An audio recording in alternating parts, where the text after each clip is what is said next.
Assalamualaikum warahmatullahi wabarakatuh. A'udzu billahi minasyaitonir rajim. Bismillahirrahmanirrahim. Innal hamdalillah nahmaduhu wa nasta'inuhu wa nastaghfiruh wa nastahdihi wa nastarshiduh wa na'udzu billahi min shururi anfusina wa min sayyiati a'malina. May yahdihillahu fala mudilla lahu ومن يضلل فلا هادي له أشهد أن لا إله إلا الله وحده لا شريك له وأشهد أن سيدنا محمدا عبده ورسوله اللهم صل وسلم وبارك على سيدنا محمد وعلى آل سيدنا محمد كما صليت وسلمت وباركت على سيدنا إبراهيم وعلى آل سيدنا إبراهيم في العالمين إنك حميد مجيد. أما بعد فإن أصدق الحديث كتاب الله وخير الهدي هدي سيدنا محمد صلى الله عليه وسلم وشر الأمور محدثاتها وكل محدثة بدعة وكل بدعة ضلالة وكل ضلالة في النار. Al-muhtaramun, para ulama, para asatidz, bil khusus Fadilatul Muhtaram Asy-Syaikh Buya Yahya yang saya hormati, para hadirin hadirat, para santri yang berbahagia. Alhamdulillah, di pagi hari ini kita dipertemukan oleh Allah Subhanahu wa taala di dalam keadaan sihah wal afiyah, di dalam majlis yang penuh barokah ini. Mudah-mudahan pertemuan kita ini membawa manfaat dan barokah fid dunya wal akhirah. Mudah-mudahan mendapatkan ridha Allah Subhanahu wa taala, kecintaan dan syafaat Rasulullah sallallahu alaihi wasallam. Para hadirin hadirat dan segenap pemirsa di mana saja berada, Al-Faqir sebenarnya tidak pantas berbicara di depan kalian semuanya, tapi Al-Faqir itu diminta sama Buya Yahya ini. Sebenarnya Al-Faqir datang ke sini ini ingin bertemu. Kesempatan hadir kemarin akad nikah putrinya Habib Mikdad bin Qasim Baharun. Memang saya sempatkan hadir ke majelis ini, ke Ma'had Al-Bahjah ini, tapi tidak seperti yang dikatakan oleh beliau. Saya ini orang biasa sebenarnya, dan memang Buya Yahya ini sejak dulu memang semangat di pondok itu. Seperti dikatakan tadi, dapat ilmu dari saya. Sebenarnya saya juga dapat ilmu banyak dari beliau sejak masih dia duduk di bangku kelas. Karena beliau itu banyak baca kitab-kitab di luar pelajaran, sehingga beliau itu sering bertanya, saya sulit menjawab. Akhirnya saya dipinjami kitab sama beliau itu. Kadang-kadang diambilkan fotokopinya, seperti Al-Luma. Itu langsung beliau itu baca kitabnya Imam Abul Hasan Al-Asy'ari radhiyallahu an, masih murid. Dengan semangat beliau itulah Allah Subhanahu wa taala membukakan hati sepertinya, sehingga saya sejak dulu dengar tapi belum sempat datang ke tempat yang penuh barokah ini. Para hadirin hadirat yang kami muliakan, Al-Faqir sebenarnya tidak bisa bicara apa-apa, tidak seperti yang dikatakan beliau ini. Tapi sudah, majelis ilmu ini memang majelis yang paling mulia. Seperti tadi yang pembukaan dikatakan, mudah-mudahan kita semuanya ini digampangkan jalan menuju surga. Itu memang Rasulullah SAW bersabda, man salaka tariqan yaltamisu fihi ilman sahalallahu lahu tariqan ilal jannah. Orang yang melangkahkan kakinya dengan ringan untuk menghadiri majlis-majlis ilmu, maka Allah Ta'ala akan memudahkan jalan menuju ke surga. Mudah-mudahan kita ini, dunia ini hanya sementara. Rasulullah sallallahu alaihi wasallam bersabda, "Kun fid dunya ka'annaka gharib au abiru sabil." Jadilah kamu di dunia ini seolah-olah kamu ini orang asing. Saya ini sekarang di sini orang asing. Saya tadi terburu-buru mau pamit sama Buya Yahya ini, tapi tidak boleh. Disuruh hadir di majelis ini. Jadi karena saya ini bukan orang sini, gharib, orang asing. Semalam sudah rasanya lama. Di dunia ini seolah-olah kamu orang asing, orang manca, bukan daerah kamu di perjalanan, atau masih di perjalanan, au abiru sabil, atau masih di perjalanan, kata Rasulullah SAW. Mana mungkin kita pergi, saya pergi ke tempat ini, masih di perjalanan, sampai istirahat dulu di Tegal. Tentunya tidak mungkin saya di Tegal sebulan. Tidak akan kerasan sebulan di Tegal, karena semalam saja nunggu kapan bisa sampai ke tempat ini. Di dunia itu kira-kira kita seperti itu, kata Rasulullah SAW. Kapan kita sampai ke alam surga itu? Itulah seharusnya. Maka orang yang dapat cahaya Islam, kata Rasulullah SAW, pikirannya adalah akhirat, akhirat, dan akhirat. Allah Subhanahu wa taala berfirman, "May yuridillahu yahdiyahu yashrah sadrahu lil Islam. May yurid ayudillahu yaj'al sadrahu dayyqan harajan ka'annama yas'adu fis sama." Orang yang dikehendaki oleh Allah Subhanahu wa taala diberi hidayah. Mudah-mudahan kita semuanya dapat hidayah dari Allah Subhanahu wa taala. Maka dilapangkan dadanya untuk Islam ini. Senang dengan Islam, senang dengan majelis-majelis syiar Islam, senang dengan istilah-istilah Islam. Dengan istilah khilafah Islamiyah senang. Dengan istilah hukum qisas, orang mencuri dipotong tangannya, itu senang. Karena itu seluruhnya syariat Islam ini untuk kebahagiaan dunia dan akhirat. Di zaman para khalifah, di zaman khulafaur rasyidun radhiyallahu anhum, negeri ini aman. HAM Islam itu memang betul-betul untuk keamanan, kesejahteraan, dan kemakmuran itu. Sahabat-sahabat pergi ke masjid sholat berjamaah tidak lepas dari pedang. Kalau sekarang kita dengar pedang kan ngeri kan? Ngeri apa enggak kita semuanya ini? Sahabat sholat berjamaah ke masjid membawa pedang, tapi tidak ada satu orang pun dari orang Islam kena luka sedikit jarinya. Tidak ada. Mereka saling menghormati. Rukun di dalam naungan agama Islam. Maka orang yang ingin diberi hidayah oleh Allah Ta'ala dilapangkan dadanya dengan suara-suara Islam ini. Tapi sebaliknya, na'udzubillah min dzalik, orang yang dikehendaki sesat oleh Allah Subhanahu wa Ta'ala, maka mendengar suara Islam ini saja,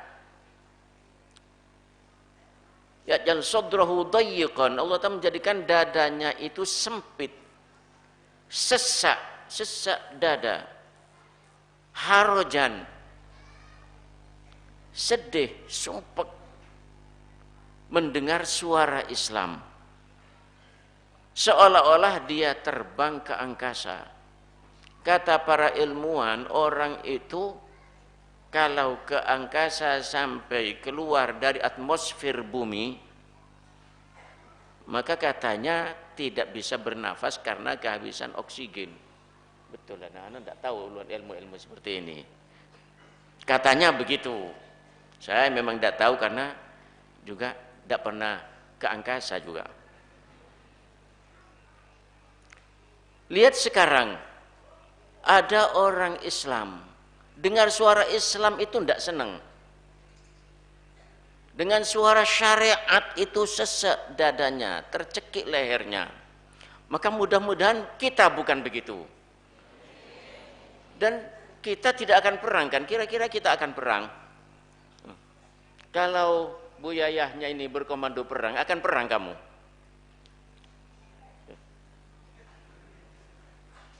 Tidak ada. Tapi kalau sudah kumpulan seperti ini, mudah-mudahan umat Islam dijaga oleh Allah Subhanahu wa taala. Negara kita yang mayoritas muslim ini mudah-mudahan selalu dapat siraman curahan rahmat dari Allah Subhanahu wa taala. Mudah-mudahan mereka yang kedengaran suara Islam itu sesek dadanya, mudah-mudahan diberi hidayah oleh Allah Subhanahu wa taala. Maka di dalam ayat lain Allah Subhanahu wa taala berfirman, "Afaman syarallahu sadrahu Islam fahuwa ala nurin mir rabbih." Orang yang dilapangkan dadanya oleh Allah Subhanahu wa taala untuk Islam itu, orang itulah yang mendapatkan cahaya dari Tuhannya. Mudah-mudahan di hati kita diberi lapang dada oleh Allah Subhanahu wa taala, diberi cahaya Islam oleh Allah Subhanahu wa taala, sehingga terang benderang hati kita untuk bisa membedakan mana yang hak, mana yang batil. Maka mari kita niat ngaji ini dan terus ngaji, biar terus cahaya Islam berada di dalam nurani kita, rohani kita. Maka Rasulullah sallallahu alaihi wasallam bersabda, "Idza dakhala an-nuru fil qalb infasaha wan syarah." Kalau nur Allah Subhanahu wa taala sudah masuk ke dalam dada, maka dada ini luas, lapang, tak bertepi dada ini. Sahabat bertanya, "Ya Rasulullah, hal fi dzalika min ilmin yu'rafu bih?" Apa ada tanda Rasulullah bahwa orang ini punya cahaya Islam, hatinya terang benderang dengan Islam, atau orang ini gelap hatinya? Apa ada tanda Rasulullah? Beliau sallallahu alaihi wasallam menjawab, "Na'am." Tandanya 3 kata Rasulullah sallallahu alaihi wasallam. 1, at-tajafi an daril ghulur. Menjauh dari negeri yang penuh tipuan ini. Dunia ini penuh dengan fitnah, penuh dengan ujian, dan penuh dengan tipuan. Menjauh dari dunia ini. Bagaimana kita mau menjauh dari dunia ini? Mau lari kemana? Kalau kita ini ada di mana ini? Cirebon, dunia. Pindah ke Jakarta juga dunia. Pindah ke Jawa Timur, dunia. Pindah ke Yaman juga dunia. Maka yang dimaksudkan tentunya oleh Rasulullah SAW, berhati-hati hidup di negeri dunia ini karena penuh tipuan. Waspadalah, waspadalah. Orang yang menjauh tentunya tidak tenang. Di zaman sekarang ini kata Rasulullah SAW, orang yang masih punya akal bingung. Bi halaftu kata Allah Subhanahu wa taala, lautihanna lahum fitnatan yasirul halimu fiha khairan. Dengan namaku aku bersumpah, akan aku tumpahkan kepada mereka umat manusia di zaman akhir sekarang inilah fitnah. Dari kuatnya fitnah ini sampai orang yang punya akal itu bingung. Sepertinya Buya Yahya ini juga bingung sepertinya itu. Mau ya apa ini? Mau ya apa ini? Tapi kalau kita kembali ke takdir Allah, semuanya ada hikmah. 1, at-tajafi an daril ghurur. 2, wal inabah ila dalil khulud. Dan pulang ke negeri abadi. Pulang ke akhirat. Artinya kita di dunia seperti tadi. Pikiran kita adalah akhirat, akhirat, akhirat. Bagaimana alam kubur, bagaimana alam mahsyar, bagaimana alam surga, bagaimana alam neraka. Nah, itu dengan demikian akan tergugah untuk terus taat kepada Allah Subhanahu wa taala, akan terus untuk menjauh dari segala macam kemaksiatan. Yang ketiga, wal istidad lil mauti qabla nuzuli. Siap-siap mati sebelum mati. Kita ini supaya siap-siap mati, memang seperti itulah. Pikiran kita adalah surga, surga dan surga, neraka, neraka dan neraka. Kalau demikian, maka majelis ini penuh dengan barokah. Majelis, kalau dulu ada teman pondok itu mengatakan di pondok itu penjara suci. Kifro ya. Akhirnya timbul tanda tanya. Penjara tapi suci. Kata yang tidak suka pondok. Sekalipun suci kalau penjara. Kata yang satu, sekalipun penjara kalau suci. Nah, sebenarnya Rasulullah SAW tidak menggambarkan majelis seperti ini penjara suci, tidak. Tapi tempat rekreasi, taman surga. Rasulullah SAW bersabda, "Idza maratum biryadil jannah farta'u."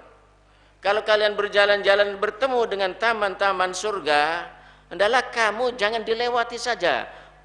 Masuklah di situ, bersenang-senanglah. Nah, ini sebenarnya tempat refreshing ini. Bukan wisata ke Selekta di Batu atau ke Malang itu apa? Mendit atau ke kebun binatang. Memang orang datang ke kebun binatang ada baiknya juga, karena binatang-binatang tidak berdosa. Kita masih banyak dosa. Mudah-mudahan diampuni oleh Allah Subhanahu wa taala.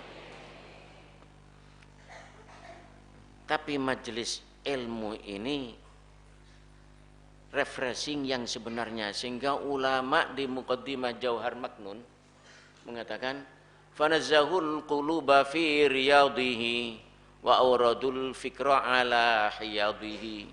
Maka mereka para ulama-ulama itu bertanazzuh, refreshing, wisata, studi tour fi riyadhihi, di taman-taman Al-Quran. Nah, taman Al-Quran ini datang dari Buya Yahya ini, akan keluar taman Al-Quran, keluar taman hadis Rasulullah SAW. Inilah taman Al-Quran. Lalu mereka, wa'uratul fikr, mereka itu berenang masuk ke dalam kolam-kolam Al-Quran. Nah, jadi kalau ada orang datang ke pemandian, berenang di situ, itu senang mereka. Tapi sekarang kalian semuanya kaum muslimin muslimat ini sekarang senang berenang di dalam taman, di dalam kolam Al-Quran, dan refreshing di taman-taman Al-Quran tiap hari Ahad ini. Tafsir Sabtu. Nah, 2 kali ternyata. Tafsir Sabtu, hadis Ahad. Nah, itu tafsir hadis ini memang sumber. Hanya kadang-kadang disalahartikan. Ada orang yang tidak suka kepada Buya Yahya ini, mungkin pengajiannya di mana? Itu tafsir, itu hadis. Wah, ini aliran sesat ini. Tidak. Memang ahlu sunnah sumbernya memang tafsir hadis, tidak salah. Tafsir hadis, hanya tafsir hadis tidak langsung kita mengartikan sendiri lewat guru-guru. Saya pernah baca kitab, tebalnya hampir seperti ini, tinggal sedikit. Judulnya bagus, Tanya Jawab Al-Quran dan Sains Modern. Mungkin ini mengartikan Al-Quran, lihat di di kamus Indonesia Arab Indonesia. Akhirnya mengartikan jannatin tajri min tahtihal anhar, surga-surga yang lari-lari di bawahnya di waktu siang.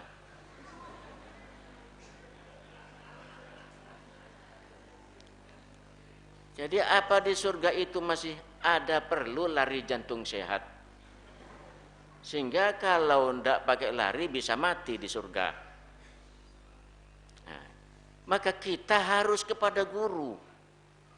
Alhamdulillah di sini ada pengajian ini. Maka kita bisa memahami Al-Quran hadis melalui Buya Yahya ini. Buya Yahya ini dari ulama juga, bukan darinya sendiri kan, bukan kan? Dari ulama juga. Nah inilah. Maka setiap pulang dari majelis taklim ini supaya niat kembali lagi. Karena kita tidak tahu. Saya ini nanti pulang juga akan niat kembali lagi ke sini. Karena tidak ketemu umur kita, tidak ketemu mungkin nanti, mungkin besok, mungkin besok lusa. Maka orang yang niat terus taklim seperti ini, kapan-kapan itu didatangi ajal, maka mati syahid, kata Rasulullah SAW. Mamata wa yatubul ilma mata syahidan. Betul itu kama qala. Orang yang mati sedang menuntut ilmu, tidak harus sedang menuntut ilmu seperti ini. Maka orang yang keluar dari majelis ini tapi hatinya digantung di sini. Kif Bu Yahya. Hatinya digantung di sini. Jangan dibawa pulang. Maka masuk ngaji. Rasulullah SAW bersabda, termasuk orang yang dapat naungan di mahsyar ketika tidak ada naungan, ada 7 diantaranya, rajulun qalbuhu mu'allaqun bil masajid. Orang yang hatinya digantung di centelan masjid. Nah, tentunya bagaimana jadinya? Maksudnya pulang dari sholat berjamaah, pikirannya ke sholat berjamaah lagi. Pulang dari pengajian, pikirannya ke pengajian lagi. Itulah hatinya digantung di masjid, di majelis. Maka kapan-kapan kita mati, mudah-mudahan mati syahid. Rasulullah SAW bersabda, bertanya kepada sahabat, "Ma ta'uduna syahid fikum?" Sahabat-sahabat, yang kamu anggap orang mati syahid itu yang bagaimana, sahabat? Sahabat Rasulullah, orang yang perang dengan orang kafir, jihad fisabilillah. Maka beliau SAW bersabda, "Idzan syuhada ummati idzan laqalil." Kalau begitu orang mati syahid dari umatku sedikit. Tidak begitu. Aksaru syuhada ummatil ashabul furus. Kebanyakan umatku mati syahid ini orang-orang yang mati di atas ranjang, mati biasa. Itu mati syahid. Kebanyakan begitu umatku, kata Rasulullah SAW. Maka termasuk, kalau saya sebut panjang ini, habis waktunya Buya Yahya. Jadi satu saja seperti tadi, orang yang hatinya kepada majelis taklim, matinya mati syahid. Bahkan bukan mati syahid biasa, tapi bainahu wa bainal anbiya fi darajah wahidah, katanya Rasulullah. Antara orang yang pikirannya ke ilmu, thalabul ilm, mati, maka kedudukannya di bawah Nabi 1 tingkatan saja. Mudah-mudahan kita semuanya masuk ahlul ilm ini. Insya Allah kalau majelis-majelis seperti ini, penuh seperti ini, insya Allah negeri Indonesia ini aman. Insya Allah orang Islam dapat pertolongan dari Allah Subhanahu Wa Taala. Insya Allah sudah orang-orang yang zalim kepada orang Islam akan ditangani sendiri oleh Allah Subhanahu Wa Taala. Sebenarnya Allah Taala kata di dalam hadis, Allah sebenarnya akan menurunkan azab kepada orang manusia ini karena kemungkaran sudah merajalela. Kemaksiatan merajalela. Al-Quran dinistakan, tidak ada masalah. Inilah biahli azaban.